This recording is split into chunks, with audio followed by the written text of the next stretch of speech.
기억하시길 바랍니다. 자, 말씀의 숲을 보겠습니다. 이스라엘은 자신들을 위한 왕을 구했고 하나님은 그들의 왕으로 사울을 주셨습니다. 다음 주에 살펴보겠지만 사울의 이름의 뜻이 구한다는 거예요. 백성이 하나님께 구한다라는 뜻을 가지고 있는데 백성이 하나님께 구했을 때에 그 이름대로 하나님께서 그의 응답으로 사울을 주시게 됩니다. 사울이 어떤 사람인지를 성경은 아주 자세하게 설명하고 있는데요. 사울은 이스라엘의 초대 왕이 될 만한 사람입니다. 누가 봐도 이 사람은 왕이구나 해도 전혀 손색이 없는 사람이었습니다. 처음엔 누구나가 다 좋습니다. 처음엔 다 좋은데 문제는 끝이 좋아야 되는데 사울이 그렇지 못했다는 거죠. 오늘 말씀을 통해서 사울이 어떻게 처음 그렇게 멋지게 좋게 시작했는지를 한번 살펴보도록 하겠습니다. 말씀에 세부적으로 보게 되면요. 1절과 2절은 이제 사울의 소개입니다. 성경에 처음으로 이제 사울이 등장하는 모습인데요. 사울에 대한 소개가 있고 그리고 3절과 4절은 잃어버린 암나귀들이 나오게 되고요. 5절에서 14절까지는 사무엘과 사울이 처음 만나는 장면이 나옵니다. 15절에서 24절까지는 사무엘과 사울이 식사를 하며 담소를 나누는 장면이 나오고요. 25절부터는 사울이 기름 받는 그 과정을 기록을 하고 있습니다. 이 내용으로 따라서 이제 쭉 우리가 한번 살펴보도록 하겠습니다. 자, 잠시 보시면 사울이 아버지의 잃어버린 암나귀들을 찾으러 이스라엘 전 지역을 돌아다니게 되는데요. 사울이 가보지 않았던 아버지의 잃어버린 암나귀를 찾으러 돌아다니지 않았던 지역이 한 곳이 있습니다. 5곳은 사울이 갔던 지역이고 한 곳은 없는데요. 자, 1번 에브라임 산지, 2번 살리사 땅, 3번 사알림 땅, 4번 베들레헴 땅, 5번 베냐민 사람의 땅, 6 숲 땅. 7번, 8번, 9번 뭐 이상하게 뭐 광명, 안양 뭐 이렇게 넣으려고 하다가 제가 너무 여러분의 수준을 무시하는 것 같아서 조금 퀄리티 있게 해봤습니다. 자, 어디를 안 가봤을까요? 어딜까요? 에브라임 산지, 살리사, 사알림, 베들레헴, 베냐민, 숲. 어딜까요? 9장에 분명히 나와 있습니다. 9장에 분명히 나와 있는데 어디냐면 베들레헴 땅입니다. 베들레헴은 가지 않았어요. 에브라임 산지, 살리사. 이 이제 지도를 보면 왜 이렇게 사울이 에브라임과 살리사와 살림과 베냐민과 숲 땅을 가게 되었는지 이제 지도를 보면 좀 자세히 나오는데요. 자, 저는 잠시 뒤에 지도에서 한번 살펴보겠습니다. 자, 1번. 사울은 어느 지파 출신인가요? 1절에 보면 사울의 출신, 성분이라고 할까요? 출신이 어디 출신인지 나옵니다. 1절이에요. 베냐민 지파의 기스라 이름하는 유력한 사람이 있으니 그는 아비엘의 아들이요 스롤의 손자요 베보라스의 증손이요 아비아의 현손이며 베냐민 사람이더라. 어디 출신입니까? 베냐민 지파예요. 베냐민 지파. 근데 너무 길게 소개하죠. 뭐 사울 누구의 아들 뭐 이렇게 하면 간단하게 소개해야 되는데 아버지는 기스고 할아버지는 아비엘이 쭉쭉 나옵니다. 그래서 사울의 몇 대입니까? 6대 전부터 그냥 고조 할아버지부터 이제 알려주는 거죠. 아비야, 베고랏, 스롤, 아비엘, 기스, 사울. 이제 이게 그 당시에 고대에 어떤 사람을 소개하는 풍습이에요. 너 누구냐 하실 때, 저희 아버지는 누구고요. 저희 할아버지는 누구고요. 보통 이렇게 많이 소개를 했기 때문에. 그래서 우리 지금 그렇지 않지만 예전에 문화는 뭡니까? 너 누구 집 자식이야?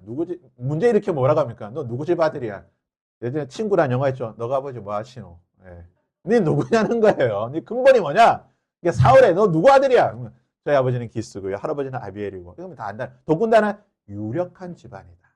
예, 힘 있는 집안이라는 거예요. 좀 부자고 능력 있는 집안이었다는 겁니다. 그래서 사울 하면 잘 모르겠지만 아버지 하면 다 안다는 거죠. 그래서 기스의 아들 사울입니다. 근데 성경에 보니까 사울을 뭐라고 소개하냐면 준수한 소년이다. 준수하다. 이 히브리 원어를 찾아보니까 이 준수하다가 히브리어로 터브입니다. 터브는 창세기 1장에 나오는 거예요. 하나님께서 천지를 창조하실 때마다 하신 말씀이에요. 모든 것을 만드시고 난 뒤에 뭐라고 하셨죠? 보시기에 좋았더라. 좋았다라는 단어가 터브예요. 하나님 보시기에 멋지고 아름답고 완벽하고 좋은 것을 뭐라고요? 터브. 그러니까 사울이 어떤 사람이에요? 하나님 보시기에 터브. 좋았다는 거예요.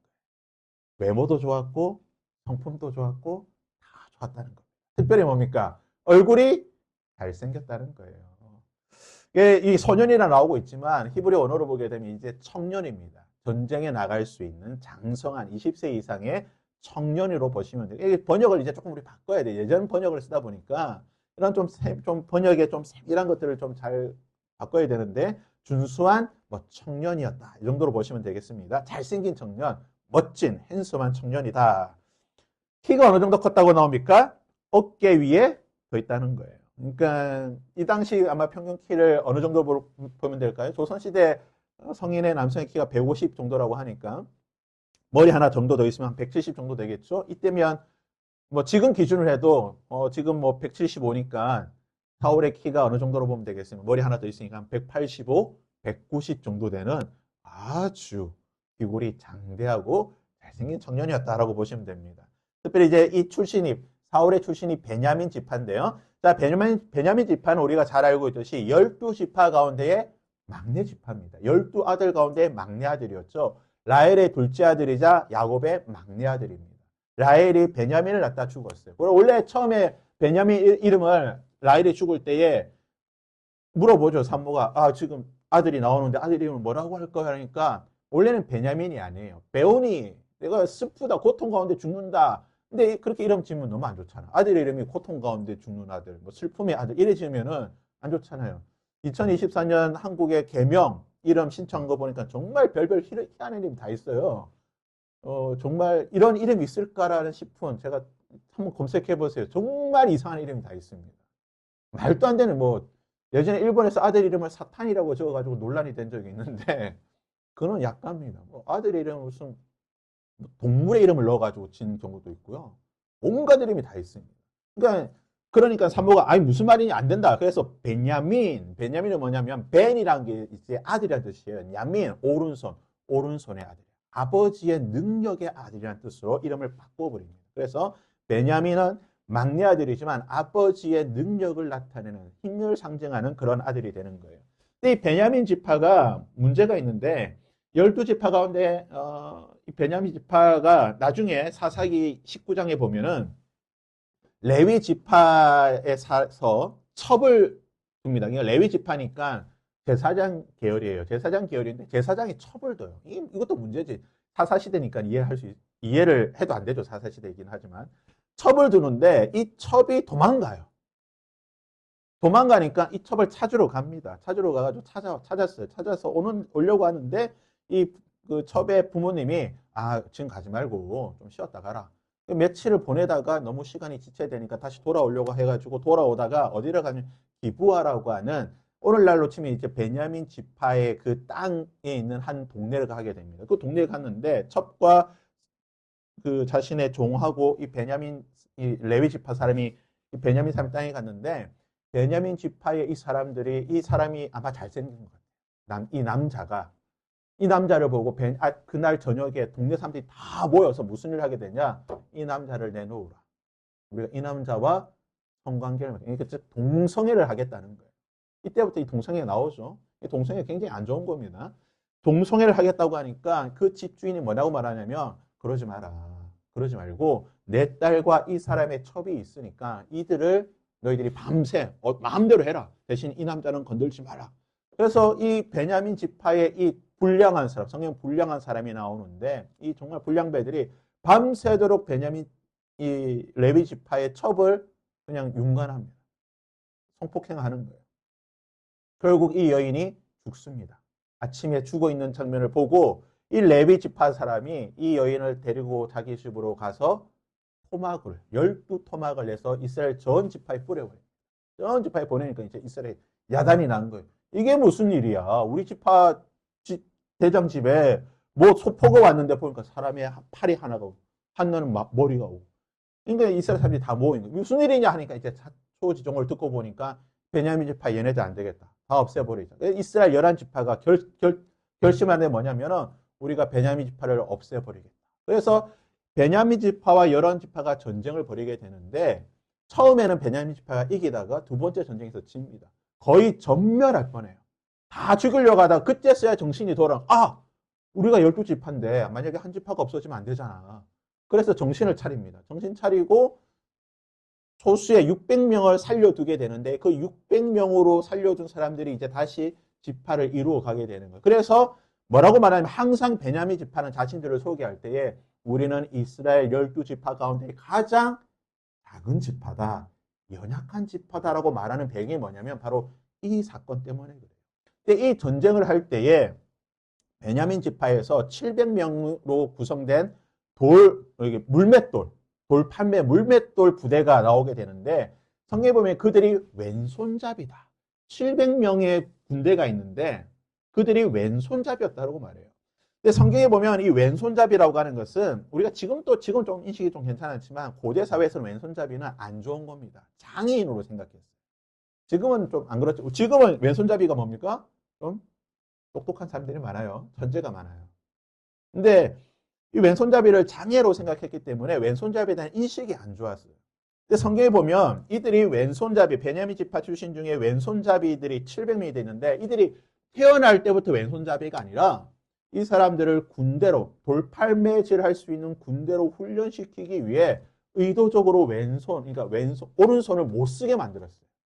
오른손을 쓰지 않도록 훈련하고 왼손만 계속 쓰게 만들어서 왼손잡이로 만들었던 사람들입니다. 그러니까 이 700명은 고대 그리스의 스파르타 군대처럼 어릴 때부터 전쟁을 위해서 잘 훈련된 사람이에요.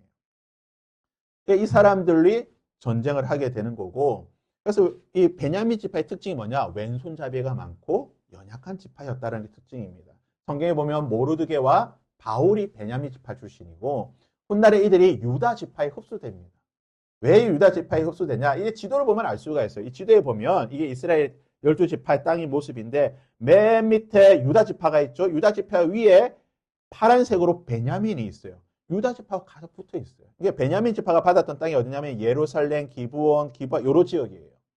이스라엘 가장 중심지를 받았는데 유다 지파에서 다윗 왕이 나오면서 자연스럽게 베냐민 지파는 유다 지파에 그냥 흡수로 쭉 그냥 들어가서 하나의 지파처럼 움직이게 됩니다. 그리고 베냐민 지파 위에 뭐가 있어요? 에브라임 지파가 있죠. 그래서 사울이 어디를 돌아다녔냐면 에브라임 산지를 갔다는 게 뭐냐면 바로 윗동네예요. 윗동네.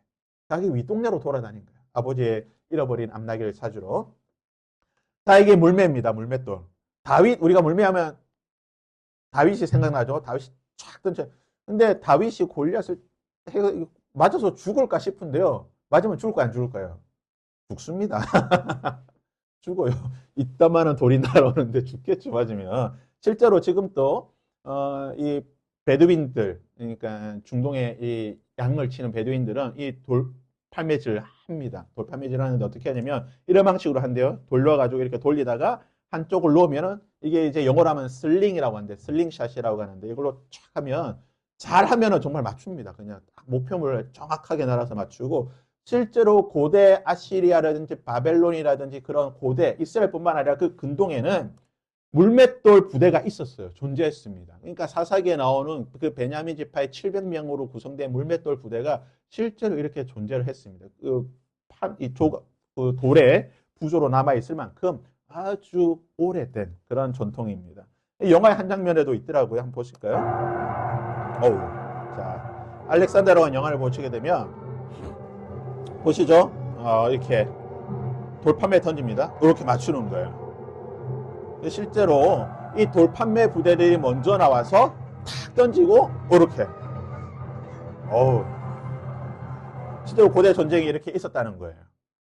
이게 돌판매 부대가 아주 대단하죠. 특수부대입니다. 아주 훈련돼. 얘네들 밥만 먹고 맨날 던지는 거예요. 연습해가지고 뭘 탁 맞추는. 근데 많은 사람들이 이스라엘과 우리나라가 참 비슷하다고 말해요.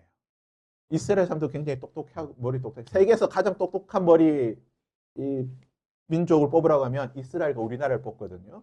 굉장히 머리 똑똑하고 여러 가지 좀 풍습이 비슷한데 우리나라에도 이 석전이라고 제가 찾아보니까 석전이라는 문화가 있었어요. 조선시대 석전인데 이게 뭐냐면은 뭐 추석이나 이런 명절에 농번기 때 할 일이 없으니까 뭘 하냐면 마을과 마을이 돌싸움을 합니다. 돌싸움. 실제로 있었어요. 조선시대 기록이 있습니다. 석전이라고 해가지고 이 마을과 저 마을에서 젊은이들과 모든 사람들이 나와서 돌로 서로 던져가지고요. 실제로 맞춰가지고 막 머리 깨지고 막 이런 부상 있는 일이 있었답니다. 그래서 그걸 이겨야지 그 다음 해에 농사가 잘 된다고 해가지고 목숨 걸고 싸우는 거예요. 실제로 이런 석전 부대가 조선에 왔던 선교사들이 사진으로 찍었습니다. 여자입니다. 치마 입고 나와가지고 얼굴은 제가 안 보이지만 석전으로 돌 던지는 이런 일들이 실제로 있었다. 우리나라 사람이요. 돌 잘 던집니다. 박찬호가 왜 야구를 잘했냐? 이게 다 DNA가 있는 거예요. 우리 관악역에 가시면 관악역과 석시역 중간에 보면은 요 사진에 있는데 원태우 지사, 애국지사의 그 기념상이 있습니다. 이게 뭐냐면 원태우 지사라고 1905년에 1900 안중근 의사가 이토 히로부미를 죽이기 전에 1905년에 이토 히로부미가 수원에서 사냥하고 놀고 서울로 갈 때에 요 지금 지하철 1호선 그 관악역 지나가는 그 통로 거기서 이토 히로부미가 지나가는 소식을 듣고 이 원태우 지사가 뭘 하게 되냐면 뭘 했을까요? 맞습니다. 돌을 집어 던져가지고 기록이 남아 있어요. 일본의 기록이 돌을 던져서 정확하게 그 돌이 창문을 깨고 여러분 달리는 기차입니다. 빠르진 않았겠지만 달리는 기차를 보고 돌을 던져서 그 돌이 유리창을 깨고 누굴 맞췄을까요? 이토 히로부미를 맞췄답니다.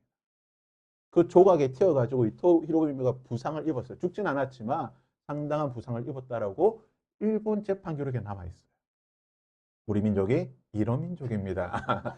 돌 던지는 민족이에요. 그러니까 다윗과 뭐 별 차이가 없는 거야. 우리가 별 차이 없습니다. 우리가 돌 잘 던지는, 어떻게 보면 우리가 베냐민 지파인가 생각이 될 정도로. 네, 사울이 보면 성경 뭐라고요? 준수했다고 했잖아요. 여러분 성경에서 한 사람의 표현할 때 몇몇 인물에 대해서 다윗이라든지 또는 압살롬이라든지 사울처럼 특정한 인물에 대해서 잘생겼다 이런 표현이 있습니다. 하나님이 잘생겼다고 하면 뭡니까? 진짜 잘생긴 거예요. 하나님이 잘생겼다 인정해 준 거예요. 그래서 뭡니까? 패션의 완성은 두 가지입니다. 얼굴과 키입니다. 얼굴도 잘생겨야 되지만 키도 커야 돼요. 사울이 키가 컸잖아. 똑같이 잘생겼지만 차은우는 머리 하나 더 있잖아. 키가 크잖아요. 그러니까 연예인들 또 보면 키가 커야 돼요. 임시완이 168입니다. 아무리 귀엽고 잘생겨도 키가 작으니까 그냥 귀엽잖아. 근데 차은우는 뭐예요? 차은우는 잘생긴 거야. 얼굴의 완성은 키와 얼굴입니다. 패션의 완성은. 그러니까 성경에 보면 사울에 대해서 준수하다, 잘생겼다, 키가 하나 더 있다. 또한 성경에서 아주 그 외모에 대해서 극찬을 한 사람은 또 있습니다. 누구일까요? 성경에 두 명이 있습니다. 얼굴 정말 잘생겼다라고 하나님이 인정해줘요. 하나님이 좀 창조하려면 좀 골고루 잘 만들어야 되는데 한 사람한테 몰빵한 거야. 그냥 차은우에게 몰빵하듯이 한 사람에게 모든 잘생김을 다 줬는데 누구일까요? 다윗의 아들 압살롬. 성경에 보면 뭐라고 표현하냐면 머리끝부터 정수리까지 흠이 없다. 얼마나 잘생겼으면 머리끝부터 발끝까지 못생긴 게 없다는 거예요. 다 잘생겼다는 거예요. 얼마나 잘생겨. 그 머리가 너무나 아름답기 때문에 매년 그 머리를 깎아야 될 만큼 풍성한 금발의 머리고 머리를 한번 자르면 1kg가 넘을 만큼 머리카락이 나왔다고 성경에서 극찬했던 인물입니다. 그래서 키 크고 잘생긴 남자 사울과 압살롬. 그런데 이 두 명이 참 얼굴값을 했죠. 잘생기긴 했지만 결국 하나님의 어떤 심판을 받게 되는 좀 안타까운 모습을 보게 되는데요. 아무튼 사울은 외모적으로 이스라엘 백성들이 우리에게 왕을 주옵소서. 어떤 왕? 이방인들처럼 좀 내세울 수 있는 멋있는 왕을 달라고 하니까 하나님이 정말 멋있는 왕을 줬어요. 정말 좋은 왕을 줬는데 사울이 그것을 좀 지키지 못했던 것이 좀 안타까운 사실이긴 합니다. 자, 2번 사울은 나귀를 찾기 위해 무엇을 했습니까? 6절을 한번 볼게요. 6절 한번 읽어보겠습니다. 시작. 그가 대답하되 보소서 이 성읍에 하나님의 사람이 있는데 존경을 받는 사람이라 그가 말한 것은 반드시 다 응하리니 그리로 가사이다. 그가 혹 우리가 갈 길을 가르쳐 줄까 하나이다 하는지라. 뭐라고 해? 암나귀를 찾아 3일을 막 돌아다니는데 못 찾은 거야. 그러니까 어떻게 되냐 했을 때에 사환이 뭐라고 말합니까? 함께 다녔던 종이 이곳에 하나님의 사람이 있는데 하나님의 사람에게 가서 양이 어디로 간지 물어보면 찾을 수 있을 것입니다라고 하니까 우리가 가서 한번 물어봅시다 라고 이렇게 건의를 하는 거예요. 아버지 기스가 암나귀를 잃고 아들 사울이 그것을 찾아 돌아다녔죠. 베냐민 지파와 에브라임 산지 두루두루 돌아다니면서 찾았는데 찾고 3일 동안 두루두루 다녔지만 찾지 못하고 결국은 마지막에 선견자, 예전에는 선견자, 성경에서 이제 선지자라고 표현되는 그 사람에게 가서 도움을 청합시다. 실제로 이스라엘 백성들이 이런 일이 많이 있었다고 해요. 그래서 선지자에게 가서 선지자님 제가 무엇을 잃어버렸습니다. 어떻게 해야 될까 하면 이제 선지자가 때로는 계시로 하나님의 말씀을 알려줬다라고 합니다. 뭐 어떻게 뭐 이렇게 그게 모르겠지만 아무튼 성경에 보면 이런 식으로 이스라엘 백성들의 어려움과 그런 부분들을 문제를 하나님께서 직접 이렇게 해결해 주시는 경우들이 왕왕 기록이 되어 있습니다. 이 보는 이제 이게 낙이죠, 낙이, 당나귀. 예. 이게 아주 이 고대 근동에서는 아주 유용한 동물입니다. 왜냐하면 짐도 이렇게 많이 실을 수 있고 또 사람이 타고 다닐 수도 있기 때문에 짐을 싣기도 하고 사람이 타기 때문에 아주 중요한 재산의 목록이에요. 생각해 보세요. 여러분 만약에 여러분의 차가 한 대가 없어졌다고 누군가 훔쳐갔다고 생각해봐. 차 한 대가 집에 차가 한 5대 있는데 그 중에 3대를 누가 훔쳐갔다고 생각해봐요. 차주로 돌아다녀야지. 온 데를 다 돌아다니는데 어디로 돌아다닙니까? 지금 보신 것처럼 주황색으로 된 이 지역들을 다 돌아다닌 거예요. 3일 동안. 정말 열심히 빨빨빨거리면서 다 돌아다녔습니다. 이 정도 돌아다니려고 하면 정말 열심히 돌아다녀야 돼요. 쉬지 않고 그냥 계속 저녁에도 돌아다니고 그냥 잠시 잤다 이렇게 계속 열심히 돌아다녔지만 근데 여러분 생각해 보세요 한번. 도대체 나귀가 얼마나 열심히 잘 다니면 이 정도까지 돌아다닐까? 이게 뭡니까? 다 하나님께서 하나님의 일을 하시기 위해 이렇게 하셨다는 거예요. 아마 나귀를 어느 곳에 살짝 숨겨놨는데 못 찾은 거예요. 뒤에 사무엘이 말하긴 하지만 지금 나귀 어딘가 있으니까 걱정하지 마라 라고 말한 거 보면 하나님께서 이것을 하시기 위해 하나님의 일을 하시기 위해 이러한 일을 하셨다는 겁니다. 때로는 하나님께서 어떤 일을 하시기 위해 우리에게 어떤 이런 어려움들 주실 때가 있어요. 모든 문제, 모든 어려움은 사탄이 주는 것도 아니고 하나님이 주는 것도 아니에요. 경우가 많아요. 어떤 경우는 사탄을 통해서 오는 어려움도 있고 어떤 거는 나의 문제 때문에 내 스스로 만드는 문제도 있고 어떤 경우는 이것처럼 하나님이 하나님의 일을 하시기 위해 하나님께서 주시는 어려움도 있다는 거예요. 그러니까 모든 것을 다 일반화할 수는 없지만 때로는 사탄이, 때로는 내 자신이, 때로는 하나님이 주는 경우가 있으니까 우리는 뭡니까? 그거를 잘 지혜롭게 분별을 해야 되는데 그러기 위해서는 이제 뒤에 보면 어떻게 해야 되는지를 또 한번 살펴보도록 하겠습니다. 자, 3번. 사울은 이제 그걸 찾기 위해 선견자에게 가야 되는데 선견자에게 무엇을 드리려고 해요? 우리가 선견자한테 무엇을 줘야 될까? 왜 사울이 선견자에게 무엇을 드리려고 했을까? 7절과 8절에 보면 이렇게 말합니다. 사울이 그의 사관에게 이르되 우리가 가면 그 사람에게 무엇을 드리겠느냐? 우리 주머니에 먹을 것이 다하였으니 3일 동안 돌아다녔으니까 없다는 거죠. 하나님의 사람에게 드릴 예물이 없도다. 무엇이 있느냐 하니 사환이 사울에게 대답하여 이르되 내 손에 은 한 세겔의 4분의 1이 있으니 하나님의 사람에게 드려 우리 길을 가르쳐 달라 하겠나이다. 우리가 이 말씀을 잘 이해를 해야 돼요. 그러니까 성경을 보면 이상하게 해석하고 내 마음대로 내 편한 대로 해석해서 꼭 문제를 일으키는 경우가 많은데 대부분이 뭡니까? 목사님들이 그래 많이 해. 목사님들이 성경 말씀을 똑바로 해석을 안 해서 그러는데 이 말씀을 잘못 해석하는 경우가 너무나 많아요. 자, 이 말씀에 보면 자 사울이 뭡니까? 우리에게 드릴 예물이 없다. 우리가 하나님 사람 만나러 가는데 지금 드릴 예물이 없다. 어떻게 해야 되겠냐니까 사원이 내 손에 4분의 1 세겔이 있으니까 이것을 드리면 됩니다. 자, 이렇게 보면 어떻게 해석할 수가 있을까요? 하나님의 사람을 만나러 가기 위해서는 무언가를 가져가야 되지 않을까라는 1차적인 해석을 할 수가 있어요. 근데 보통은 이렇게 해석을 많이 해요. 이렇게 해석하기 때문에 또 잘못된 문화가 만들어져요. 근데 이 말은 그런 말이 아니에요. 하나님의 사람을 만나기 위해서 갈 때는 반드시 무언가를 들고 가야 되는가? 문제 해결을 위해서 선견자를 만나는데 예물을 드려야 되는가? 마치 우리가 점쟁이한테 점치러 가가지고 점쟁이 내가 이런 문제인데 내가 A와 B를 어떻게 해결해야 될까 했을 때 당신 A로 하십시오. 오케이 좋아 잘했으니까 내가 복채를 줄게. 마치 이렇게 복채를 주는 것처럼 우리가 하나님의 사람을 만나러 갈 때에 무언가 문제를 해결하러 갈 때에 뭘 들고 가야 되는가? 그래서 실제로 그런 사람들이 있습니다. 소위 말해서 이제 기도를 받으러 가는데 소위 말해서 이제 좀 영험하다, 능력이 있다, 은사가 많다라는 목사님이나 또는 뭐 전도사님이나 또는 권사님에게 기도를 받으러 가면서 헌금 봉투를 들고 가는 사람들이 있어요. 그 봉투를에다가 막 기도 제목 써가지고 그 헌금을 그 목사님한테 주는 거예요. 기도해 주십시오. 그리고 헌금을 주는 경우들이 너무나 많습니다. 없는 것 같죠? 엄청 많아요. 한국 사회 가운데, 한국 교회 가운데 이런 문화가 만연해 있습니다. 아니 목사님한테 기도 받으러 가는데 헌금을 준다니까. 돈을 줘요. 마치 점쟁이한테 점치러 가면서 복채를 주듯이 목사님한테 기도 받으러 가면서 돈을 주고 오는 경우들이 너무나 많습니다. 이거는 100% 잘못된 거예요. 이 말씀을 잘못 이해한 겁니다.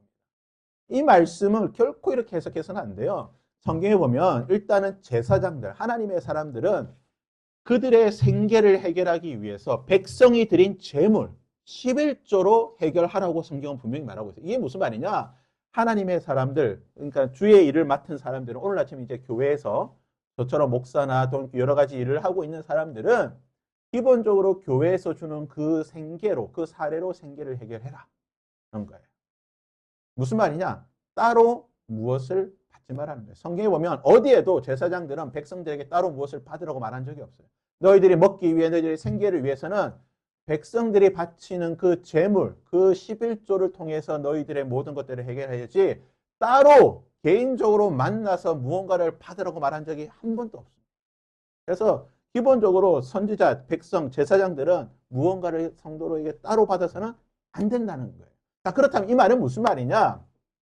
여기에서 지금 예물이라는 단어가 나오는데 이걸 헷갈리는 거예요. 이 예물은 추루아, 히브리어로 추루아라는 단어인데 여기에서만 쓰이는 단어입니다. 구약 성경에서 이곳에서만 쓰이는 단어인데 뜻이 뭐냐면 예물이라는 뜻도 있지만 선물이에요. 자, 이렇게 생각해 봅시다. 우리가 누군가를 만나러 가. 뭐 학교 선생님을 만나러 간다든지 또는 뭐 직장의 상사를 만나러 간다든지 또는 우리 부모님 만나러 갈 때에 빈손으로 가는 사람 있습니까? 없죠. 누가 빈손으로 가? 부모님 만나러 갈 때에 또는 내가 좋아하고 존경하는 사람을 만나러 갈 때에 무언가는 그래도 하다못해 커피라도 한 잔 사서 가는 거야. 그게 뭐예요? 그거는 말 그대로 내 마음을 담은 존경의 표시고 선물이야. 아, 이거 드시고 뭐 좀 저한테 뭐 좋은 거 주세요. 이런 게 아니잖아요. 그건 뭐예요? 그거는 뇌물이고. 이거는 뭐예요? 내가 정말 존경하고 사랑하기 때문에 내 마음을 담아서 내 좋아하는 사람 만나러 가니까 그 사람을 주기 위해서 가는 거예요. 이런 뜻이에요. 지금 사울이 성전자를 만나러 가는 것은 점을 쳐서 내 양이 어디로 가는지 좀 점쳐서 복채로 주는 게 아니라 성전자에 대한 존경의 의미로 이 사람이 좀 우리의 만남을 좀 뭐라고 할까요? 이게 좀 잘 유지되고 할 수 있도록 그런 마음을 담은 간단한 선물입니다. 실제로 뭡니까? 4분의 1 세겔이에요. 4분의 1 세겔. 성경에 보면 반 세겔은 남자들이 성전에 갈 때 드리는 성전세입니다. 남자들이 성전에 들어갈 때, 예루살렘 성전에 갈 때에 헌금을 드리는데 그 헌금이 반 세겔이에요. 그 반 세겔의 반인 거예요. 그러니까 그렇게 많은 것도 아니야. 그러니까 작은 것으로 그냥 내 마음의 표시인 거예요. 아, 선지자님, 이거 좀 드시고 우리 좀 잘 한번 해봅시다. 이런 뜻으로 드리는 거지. 이걸로 어떻게 선지자님 이거 받으시고 좀 점괘를 좀 잘 쳐주십시오. 이런 것들이 아니라는 거예요.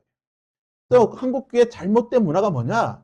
교육자들에게 너무나 많은 물질과 돈을 준다는 겁니다. 여러분, 이런 경우는 너무나 많습니다. 어렵던 시절은 그럴 수 있죠. 예전에 교회에서 사례를 못 주니까 뭐 그럴 수 있지만 지금은 그럴 필요 없어요. 이런 경우들이 많이 있습니다. 신방 갔는데 신방 감사원금을 교회에다 주지 않고 목사한테 주는 거예요. 목사님 감사합니다. 신방해 주셔서 감사합니다. 여러분, 목사가 신방 가는 거는 뭡니까? 특별한 일입니까? 당연한 겁니까? 당연한 거예요. 그건 당연한 거야. 목사가 자기 양을 자기가 목양하는 사람을 가서 섬기고 살펴보는 건 당연한 겁니다. 그거 하라고 교회에서 사례 주는 거잖아요. 그거 하라고 교회에서 돈 주는 건데 그 당연한 거 하러 갔는데 그것도 돈 받으면 어떡해. 그래서 제가 예전에 교회 있을 때는 그때 선임 목사님이 그 전 선임 목사님 같은 경우는 이렇게 하면 다 받았대요. 많이 좀 받으셨는데 그 선임 목사님 하고 난 뒤로는 일절 그걸 다 없애버렸어요. 절대 받지 마라. 우리가 목사 양심이 있지. 어떻게 그런 거 받냐? 받지 마라. 그리고 그 이후로 거의 한 십몇 년 동안 지금도 아마 그런 것 같은데 그 문화 쭉 이어져서 일절 받지 않습니다. 받으면은 다 그냥 그 교회에다 헌금으로 드리지 개인적으로 그것을 받지 않았던 게 있습니다. 무슨 말이냐? 여러분, 목사를 사랑하고 섬기는 거 너무나 귀합니다. 좋아요. 목사를 가까이 하고 사랑하는 건 좋은데 여러분, 목사를 사랑하고 섬긴다고 해가지고 많은 물질이나 많은 돈이 그 목사에게 오히려 뭡니까? 독이 될 수가 있어요. 목사가 그것 때문에 오히려 자신의 양심을 파는 경우들이 많다는 거예요. 아니 헌금 주니까 또 그 사람 또 찾아가는 거예요. 나중에 진짜 그런 경우도 있다니까요. 돈 떨어지면 신방하는 사람들이 또 그런 사람 봤습니다. 돈 떨어지니까 신방하는 거야. 자기 용돈 없으니까 돈 떨어지니까 신방 가가지고 신방 감상금 받아서 그 용돈 하더라니까요. 그런 목사가 있다니까. 그렇게 만드는 게 누굽니까? 성도들이 잘못된 문화를 만드는 거예요. 실제로 보니까 여러분 이게 인터넷에 있는 제가 유명한 짤 두 개를 가져올 짤인데요. 서울에 있는 대형교회 헌금입니다. 한 주 나온 헌금인데 얼마 나온 줄 아세요? 11억이 나왔어요. 한 주 헌금이 11억. 그래서 사람들이 인터넷에 교회를 욕하는 겁니다. 야, 교회 짭짤하다. 세금도 내지 않는데 11억 헌금 매주 들어오면 목사 도대체 여기서 얼마나 가져가는 거야? 맨날 이런 댓글이 달리는데 실제로 목사 이곳을 가져가지는 않죠. 가져가지 않는데 야, 목사 한 주에 11억씩 보내 뭐 이런 말도 안 되는 얘네 짤이 있습니다. 어느 교회인지 모르겠는데 하여튼 대단하죠. 또 하나의 유명한 짤인데 이거는 거의 한 10몇 년 동안 돌고 있는 짤입니다. 어린이들이 지금 나와서 찬양하는 건데 무슨 찬양 지금 다 지웠는데요. 자, 이런 믿음 안 돼요. 헌금은 준비하지 않고 지갑 속에서 1,000원짜리 기막히게 찾아내는 자. 이런 믿음은 주님이 하지 않죠. 그래서 이 노래 제목이 하나님은 1,000원은 싫어하세요. 이게 무슨 말? 되겠습니까? 여러분 이게 뭐냐면 일반 세상 사람들이 교회에 대한 인식이라는 거예요. 세상 사람들이 교회를 바라볼 때에 교회가 돈을 너무 사랑한다는 거예요. 목사가 돈을 너무 사랑한다는 거예요. 주식회사 교회입니다. 주식회사 예수라고 세상 사람들이 이야기하는 거예요. 한 교회 헌금 봉투입니다. 무슨 뭐 헌금 봉투 이래 많아요. 뭔 이래 헌금이 많아. 근데 한 기독교 신문에서 조사를 하니까요. 헌금 종류가 몇 개죠? 지금 거의 한 90개 나옵니다. 온갖 종류의 헌금이 다 있어요. 심지어는 뭐 되어 있더라? 뭐 이상한 것도 다 있던데. 아, 목사님 자녀 4년간 등록금 헌금. 뭐 여러분 이런 걸 헌금하지 마시라니까요. 그냥 목사님한테 목사님 제가 목사님 자녀 좀 잘 이렇게 해야지. 뭘 이걸 뭐 헌금을 해가지고 별별 헌금이 다 있어요. 뭐 온갖 이상한 헌금이 다 있더라니까요. 참 가슴이 아픕니다. 가슴이 아파요. 여러분 헌금은 누구한테 하는 겁니까? 헌금은 사람한테 주는 게 아니에요. 하나님한테 헌금하고 하나님께 드린 그 헌금을 교회가 지혜롭게 사용하면 되는 거예요. 이런 헌금은 안 되는 거죠. 자, 조사를 보니까요. 출석교회 담임 목사가 헌금을 강조하는가 하는 편이 35, 안 하는 편. 이게 아마 반대이지 않을까 싶은데. 담임 목사가 헌금 이야기를 할 때 불편한가? 불편하다, 불편하지 않다. 불편하다가 훨씬 많죠. 헌금을 드리는 이유가 무엇인가? 감사의 표현으로 말씀에 순종하기 위해 교인의 의무를 다하기 위해 이렇게 한다는 거 정말 귀한 겁니다. 그런데 헌금 드릴 때 감사, 의무 정말 귀하죠. 이렇게 귀한 마음으로 헌금을 하는데 교회가 이것을 지혜롭게 아름답게 사용하지 못하니까 문제라는 겁니다. 그래서 이런 쭉 이제 뭐 여러 가지 헌금에 대한 조사들을 제가 본 적이 있는데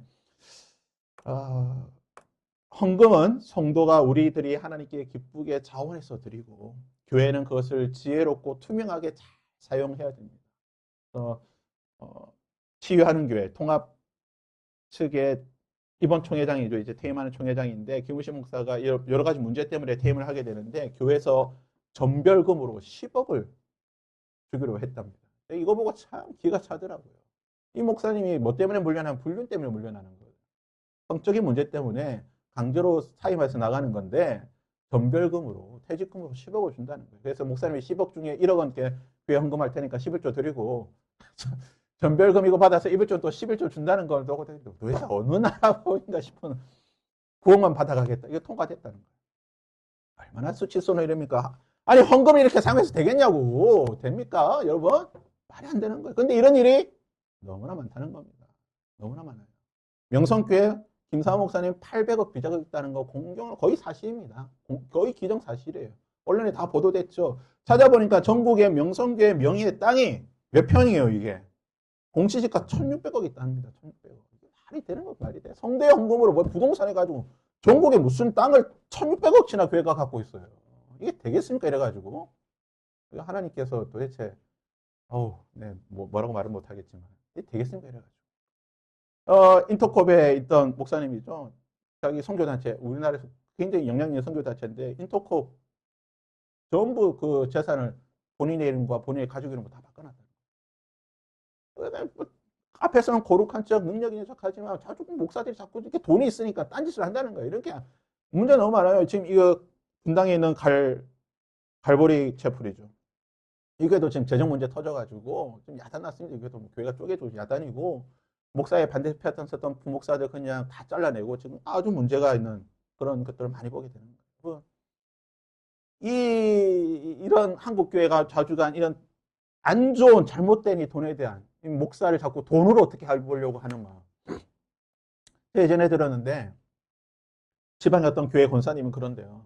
부목사가 새로 이렇게 안수받고 목사님이 이렇게 강도해서 목사님 되면 신방을 부른대요. 우리 집에 와서 제일 먼저 신방해달라고. 왜 신방하는지 아십니까? 왜 부르는지 아십니까? 처음 안수받았기 때문에 영빨이 가장 좋을 때라서. 그러고 나서 이제 헌금을 뭐 이렇게 뭐 100만 원씩 200만 원씩 준다는 거예요. 그 교회 부교육자들이 다 그렇게 했다는 거예요. 되겠습니까? 그래가지고. 목사님 됐으니까 좀 잘 생각. 그렇게 해서 뭐 이렇게 섬길 수 있겠지만 꼭 목사님 그때 영과 주니까 나 축복해주고 내 축복에 감사대로 궁금하겠다. 이게 안 되는 거예요. 여러분, 우리 이렇게 해서는 절대 안 됩니다. 이 말씀 절대 오용해서는 안 돼요. 그래서 우리가 무언가를 해결하기 위해서 목사에게 돈을 주고 뭐 이렇게 복을 절대 안 돼요. 목사를 무당으로 만드시면 안 돼요. 목사를 하나님의 말씀 맡은 자로 생각하고 섬겨야지 목사를 무당처럼 생각해서 해서는 절대 안 된다는 겁니다. 사무엘은 사울을 만날 것을 언제 알게 되었는가? 자, 15절에 사울이 오기 전날에 여호와께서 사무엘에게 알게 하셨다는 거예요. 하나님께서 그 전날에 자 이제 사울이라는 사람이 오게 될 텐데 이 사람을 만나서 어떻게 해가지고 왕으로 세워라. 하나님께서 뭐라고요? 미리 알려주셨다는 겁니다. 하나님은 미리 알려주시는 거예요. 하나님은 결코 몰래 하지 않습니다. 하나님 결코 하나님의 일을 몰래 그냥 했다 서프라이즈 이렇게 하시는 분이 아니라는 거예요. 여러분 분명히 아셔야 됩니다. 하나님은 딱 숨겨놨다 자 서프라이즈 놀랬지 이렇게 하는 분이 아니라 하나님은 항상 미리 말씀해 주시는 거예요. 믿음의 사람에게 특별히 기도의 사람에게 하나님은 하나님의 뜻과 계시를 반드시 알려주시는 거예요. 아브라함에게 하나님께서 뭐라고 말씀하셨습니까? 내가 소돔과 고모라를 멸할 것인데 미리 말씀해 주시는 거예요. 아브라함에게. 왜? 아브라함한테 기도하라고. 아브라함이 믿음이 좀 배포가 적었잖아요. 하나님 한 명만 의인이 있으면 했으면 아마 하나님 들어줬을 거야. 중간에 포기하잖아요. 좀 깎았다고 여러분 그래서 깎을 때도 잘 깎아야 돼. 한 번에 그냥 크게 질러야 돼. 50명에서 하나님 한 10명 오케이 콜. 하나님 조금 좀 더 5명 콜. 해서 한 명까지 했으면 아마 소돔과 고모라가 멸하지 않았을 수도 있어요. 아브라함이 조금 배포가 좀 적지 않나 싶은데 아무튼 뭡니까? 하나님은 여러분 구약 성경 자세히 보세요. 구약과 신약 쭉 보면 하나님은요 항상 뭡니까? 미리 말씀해 주세요. 하나님이 일을 하실 때에 하나님이 일을 하실 때 항상 교회와 또는 여러 공동체의 일들을 하실 때 미리 내가 어떤 일을 하게 될 것이다라고 미리 말씀해 주세요. 누구에게? 기도하는 사람. 그래서 뭡니까? 기도를 해야 되는 거예요. 우리가 왜 기도해야 되는가? 하나님과 함께 일하기 위해서. 하나님께서 우리에게 말씀해 주시니까 우리가 미리 준비하고 하나님의 일을 함께 하기 위해서 우리가 기도, 특별히 중보기도하는 겁니다. 중보기도가 그래서 중요한 거예요. 그래서 우리가 중보기도를 할 수만 있으면 우리의 많은 시간을 할애해서 물론 나를 위한 개인의 기도도 중요하지만 타인을 위한 중보기도 해야 됩니다. 여러분 그래서 중보기도를 많이 하고 좀 오래 하고 중보기도를 하게 되면 하나님께서 은혜 주세요. 때때로 저도 그런 경험이 조금 많지는 않지만 왕왕 있긴 한데 무언가를 위해서 기도할 때 특별히 누군가를 위해서 기도할 때 하니까 그런 특별한 마음을 주실 때가 있어요. 그 사람에 대해서 어떤 마음들을 어떤 사람이 어떻게 되지 않을까라는 그런 마음들을 주실 때가 있어요. 물론 100% 그렇게 되지 않은 경우도 있지만 그런 마음들 주시다 뭡니까? 그것을 가지고 기도하는 거예요. 하나님께서 하나님 이 사람 어떻게 해주십시오라는 그런 마음을 가지고 구체적으로 기도하게 되는 거예요.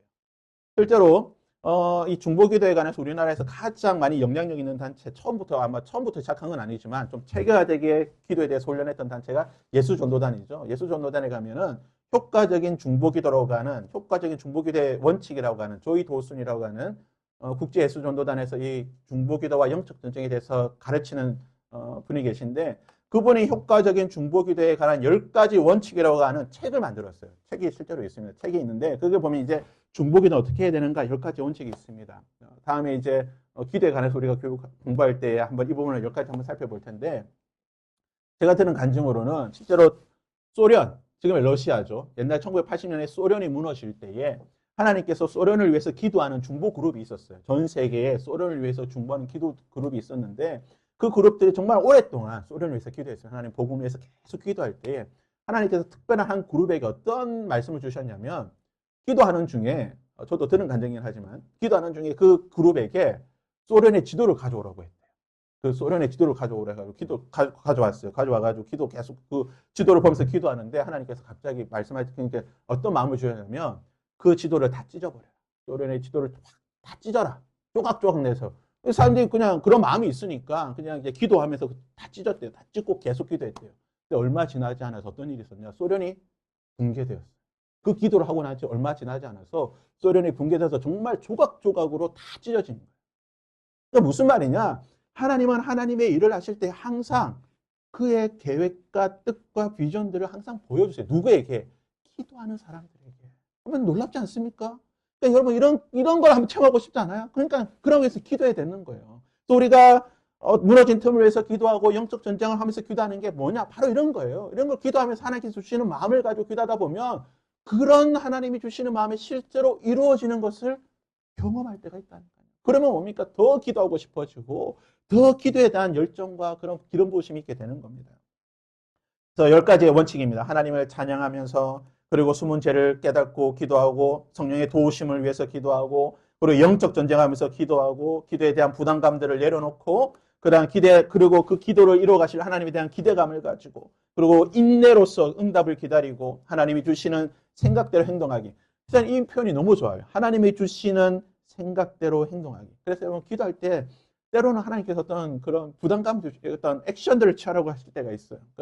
그런 거 너무 좀 기대하면서 이렇게 액션을 하는 거예요. 하나님이 주시는 생각대로 액션, 행동을 하고 그리고 성경을 펴놓고 기도하고 마지막으로 모든 기도가 끝나고 난 뒤에 하나님께 영광 돌리는 이 10가지의 어떤 기도 그런 순서들이 있는데 그럴 다음에 한번 좀 살펴보도록 하고요. 아무튼 여러분 기도를 할 때에 기도하는 사람에게 하나님께서는 반드시 뜻을 알려준다는 겁니다. 또 한 가지 중요한 것은 여러분 하나님은요 중요한 일을 누구한테 말씀해 주실까요?